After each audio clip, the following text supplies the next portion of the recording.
So the Bible has a lot of prophecies in the Old Testament and the New Testament. This book has a lot of predictions of what's going to happen.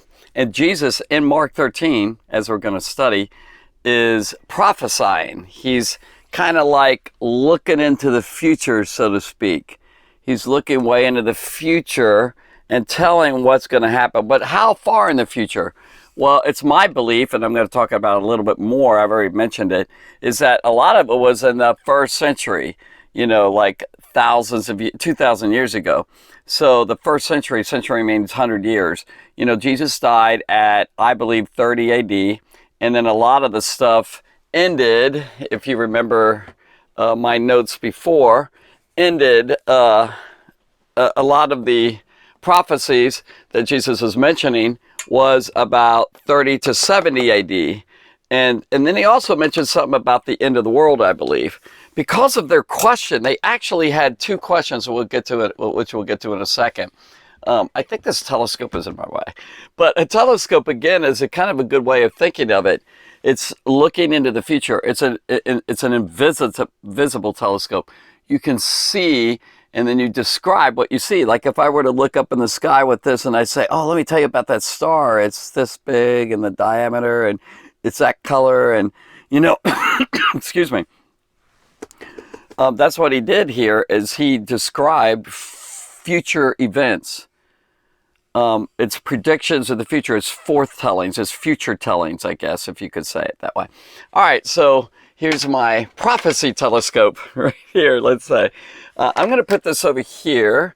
It might take me a second to get ready because, I don't want this to fall on anything, fall on me. I hope this is secure right here. All right, so let's see if I can get it. There we go. All right, let's dig in a little bit.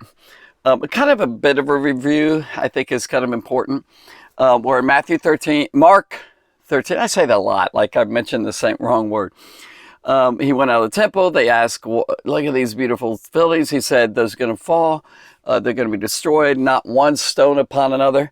And by the way, that's what we would call, this is a big word for you younger ones. Can you say this? Hyperbole. Hyperbole. Hyperbole is an exaggeration. Although, not much of an exaggeration, the temple really was destroyed in 70 AD. It's been described by writings in the past, way back, it was going to be ruined. It was ruined.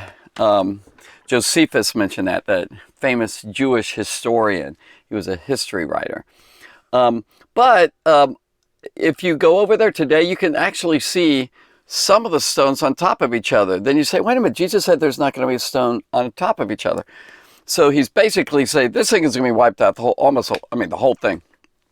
It's a bit of a hyperbole. He's just exaggerating a little bit just to get the effect, the power, the shock. He's telling the truth, but it's kind of exaggeration. It's like when the Magi came to Jerusalem looking for the baby Jesus, and the Bible says that all of Jerusalem saw, and they were amazed at these guys. I don't think it's just like if I say, man, everybody in my city went to that ball game. Not everybody completely, but it's kind of a hyperbole. So there were a few stones still left on there. Then he goes on and says, or they ask, remember, when shall these things be? And what shall be the sign when all these things are? So here are the two questions, and I'm going to do something different. I've never done this.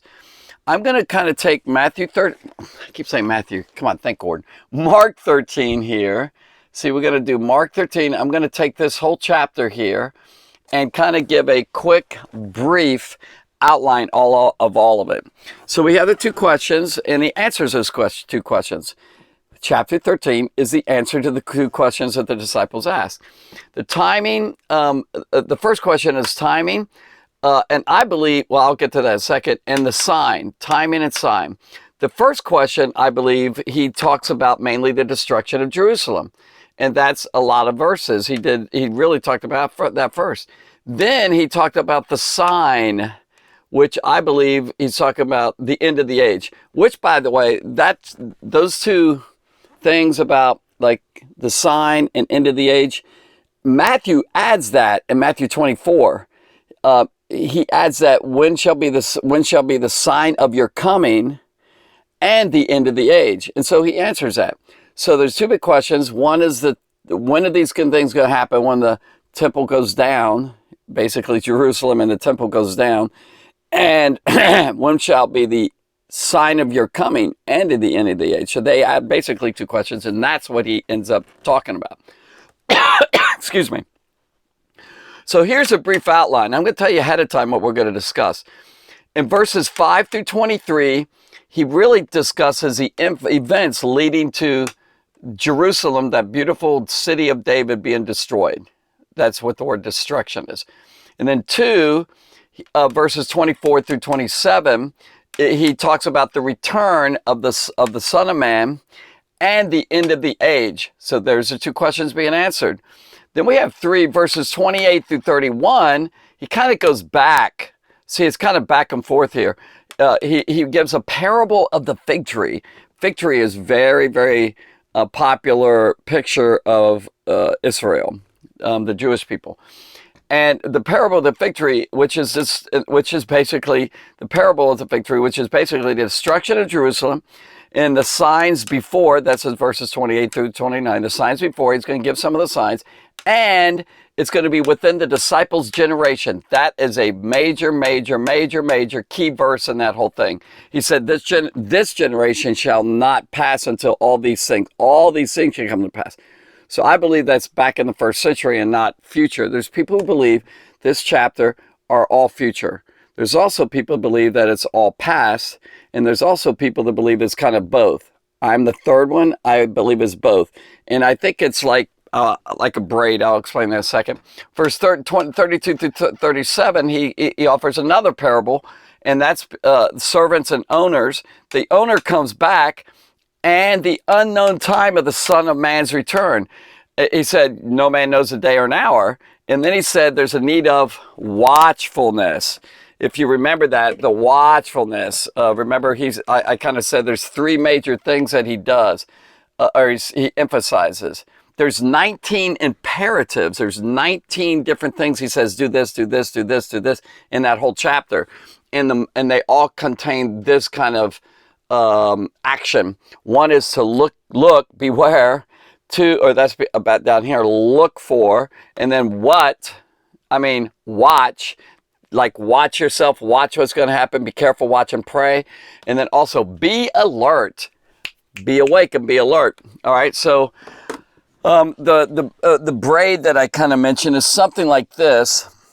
This dropped earlier. I hope I got it. Okay, so I do not know how to braid, and some guys know, but girls are much better at this. So if I were to take this, and I'm going to link this with this, there's two different things right here. If I linked it and I start, how do you braid? You start going something like this. This is not a good braid. I need three for a really good braid. But anyway, do you see how they're kind of back and forth? You see the white and then you see the red, then you see the white and you see the red like this. This is what he does in this chapter. He talks about like the destruction later, and then he mentions the end of the world. Like it hasn't even happened yet in our time. This is past and this is future. The past he talks about quite a bit, and he also mentions the future. So it's kind of braided together in this chapter. I believe it's both are in this. So now the first thing he mentions is the very first thing is don't be deceived, and we talked about that in the last video. Don't be tricked. Don't be duped. And it's possible to be deceived. As a matter of fact, he mentions many, not a few, many will be deceived. And that's back in those days. It really happened. But also, it's nowadays. See, it's kind of a braid right there even. There are many people who still say that they're Christ, and many are deceived today. They follow the wrong guy. Get it straight. Follow the true and one and only Messiah, one and only Christ. And this is what he said here. For many shall come in my name, saying, I am. And then he goes, and shall deceive many. Now, if you read the translations, some say, I am he. Like, I am he, I'm the person. Some say, I am Christ. But that word Christ and he is not there in the original. It's not in there. So they just kind of filled it in. And like the King James Version will take the word and italicize it, make it italics, showing the readers this word isn't there, but that's what he's trying to say. And I believe that's what he was trying to say. For many shall come in my name, saying, I am the Christ, I'm the Messiah. So there's three different ways we can look at that. Okay, I am Christ in my name. These are the two quotes that he said. It could be Jesus himself. Like, I am. By the way, that word I am is Exodus 3. I am, like I am the one. You know, God said, I am that I am. And he also says it in Isaiah. It's about mentioned in John, it's mentioned literally 3 times, I am. It just says, I am. Before Abraham was, this is John 8, I am. He didn't even, he's using the name that God has for himself, Yahweh. That's a proof to me that he's divine, but we'll get into that when we get there. But here's the point. In my name or I am Christ could mean that, in other words, people will say, I'm Jesus himself. There are people that actually say that today, by the way. And this has happened for centuries, but it really happened. And at the end of this video here, I'm going to give you a list of things that happened in the first century. And I don't have all of them. In my research and studies, I found some, you know. All right, Jesus himself. The second one is if he says, I am he, or I am the Christ, or in my name, that suggests I have his authority. Someone comes in the name of someone, it's the authority of someone. Like as a Christian, we can come in the authority of Jesus Christ and share the gospel and pray for people. Like when you say, Father, I pray for this, blah, blah, blah, blah, blah, blah, blah, blah. And then you say, in Jesus' name. See, in my name, you pray. You're representing him to the Father. Yeah, it's really cool. Next one is either a Messiah or the Messiah. I am the Messiah. Or I am the Christ. See, there's 3 different ways we could look at it. So I think it's mainly number 3, by the way, that they were really actually saying they were the Christ. And to end here, I believe this started happening right away, right after the resurrection, between 30 AD and 70 AD, and actually further out in 132 to 135 AD. Remember AD is Anno Domini, it means the year of the Lord's birth. There's a big time Bar Kokhba, well, we'll get to it in a second. Bar Kokhba. Anyway, we'll get to this second Jewish revolt. Here it is. Now stay with me, just hang in there. All right, so here it is. I am he, in other words, the Christ. There are various Messiah pretenders after the resurrection. These are actually ones who came right after the resurrection. And Theudas, which is mentioned by, the Bible itself mentions it in the book of Acts. And that's like mid-40s, like 15 years later or so. This guy came around and he came to the Jordan River and he said, I'm going to split the Jordan River.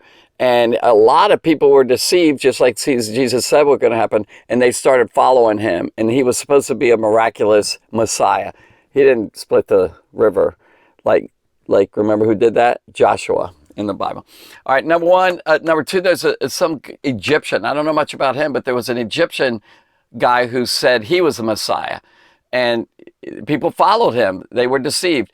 Another one was there was a rapid increase of different, like sects, S-E-C-T-S, different groups. And what was happening in the first century, this is Gnostic groups. They were, I'm not going to go into it, just to let you know, there was all sorts of Messiah type groups that say they're the right ones. Next one, just before 70 AD, when the destruction happened, man after man claimed to be the Messiah. Now, I don't have any of those names at this point. I haven't ran across them. But right before 70 AD, like kind of built up, it's like the climax was happening. There was guys saying, I'm the Messiah, follow me. I'm the Messiah, follow me. I'm the Messiah, follow me. Today, there could be people saying that. I am the Messiah, follow me, I am Jesus. There's people even living today who are saying that in different countries. Pretty sad.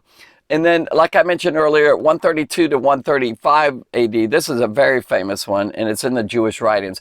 There was a second Jewish revolt. The first revolt was in 70 AD. That started 66 AD, 66, 67, 68, 69, and 70. for 5 years, there's a big revolution, revolt. The Jewish people rose up, rising up is what this means. And they started, protesting and getting really mad and started violence and all.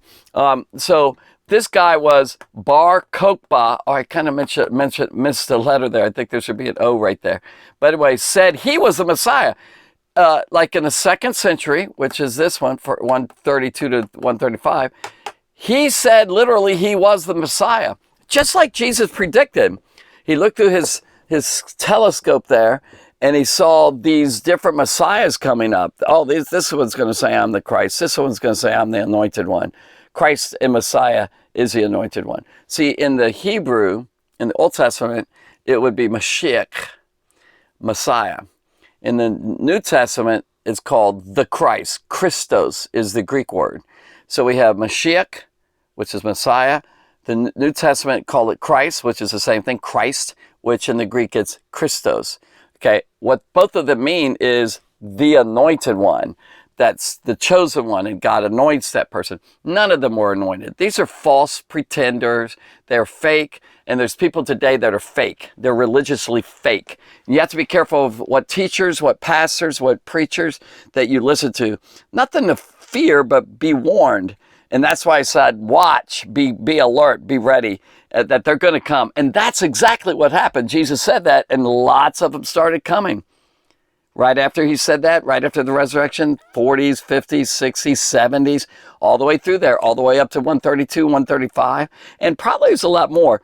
But this is what Jesus warned, and we'll finish with this. Trying to see if there's anything else I want to share with you, show you. He says, take heed lest any man deceive you. Be careful, take heed, watch out, pay attention. He says, for many shall come in my name, my authority, like I'm the Christ or I'm Jesus, saying, I am, okay, and shall deceive many. I am. That's me. I'm it. The only one who's truly the Messiah is Jesus. That's his point. By the way, later on in this chapter, down here,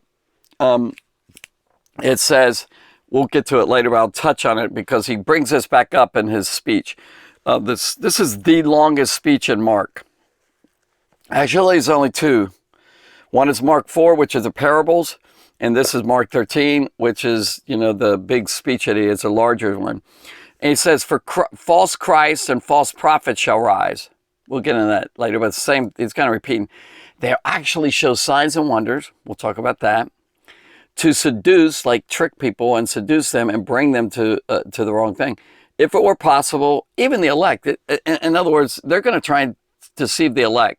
Satan loves to try and get to Christians and chosen ones and the chosen Israelite people and try and deceive them. Boy, does he. Does a pretty good job on people. He said, but take heed, be careful. In other words, watch out. See, here's one of those 19 imperatives. He said, but excuse me. He said, look, I have foretold you all things. Foretold. Looked in the telescope. Excuse me.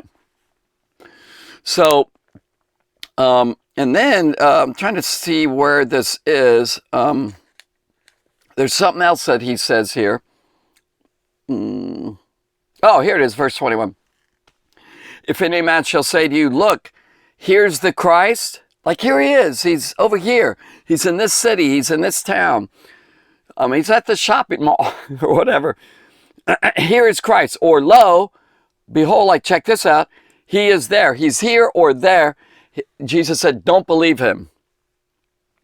See, Jesus is the one. And I'll end with this. If you come to Christ and you know him and you give your life to him, you're going to know when he comes back. You're going to know. Every Christian is going to know when he returns. It's not like if someone says, guess what? Jesus is over here. You go, nah, I don't think so. Because you already know it. He will reveal himself to you. And in my opinion, a lot of people don't agree with this, and I could be wrong. I still study him. Not only every Christian will know, but the whole world will know. I believe he's going to visibly return. I don't believe he's, at this point, is going to come invisibly, take his people, and then come back later. I think there's one coming up. one second coming. But we'll talk about that as we go. Stick with me, and maybe I can convince you. Or as I study, I might change my mind. Anyway, God bless you. I love you. Thanks for listening. Keep studying.